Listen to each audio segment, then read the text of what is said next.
પૂરના પાણીના વિરોધમાં આજે માર્કેટિંગ યાર્ડ સખત બંધ રાખેલું છે અને અમારા સમર્થનમાં બધા ખેડૂત ભાઈઓએ પણ સાથ સહકાર આપેલો છે। જે કોઈ પોતાની જે જણસી લઈ આવતા હોય એ લઈ આવેલા નથી અને આ પાણી જો પોરબંદરમાં આવે તો પોરબંદરને ઘણું મોટું એનું નુકસાન થશે। એકલું એવું નથી આમાં કે એકલા કોઈ એક સમાજને કે આનાથી નુકસાન થશે, પણ પૂરા આખા પોરબંદર જિલ્લા અને આખો ગેડ વિસ્તાર આનાથી બધાને નુકસાન થશે।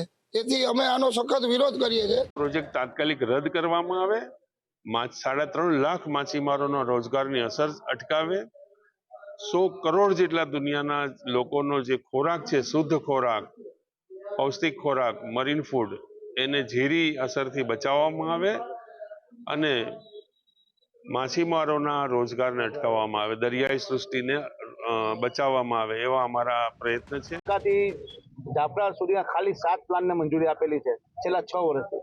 તો દરિયાનો કાંઠો સાવ ખલાસ થઈ ગયો, તો ઓલા 700 પ્લાનને મંજૂરી આપશે તો દરિયામાં શું થશે એ તમે વિચારો। અને ઓલરેડી એ લોકોને એવી માહિતી છે કે સુરત, ભરૂચ જેટલા પ્લાનો છે એને બધાને આપવાના છે, એટલે 5 થી 5.5 હજાર કેમિકલના પ્લાનને મંજૂરી મળશે તો ગુજરાતનો દરિયો શું, ભારતનો દરિયો ખતમ કરી લેશે આ લોકો।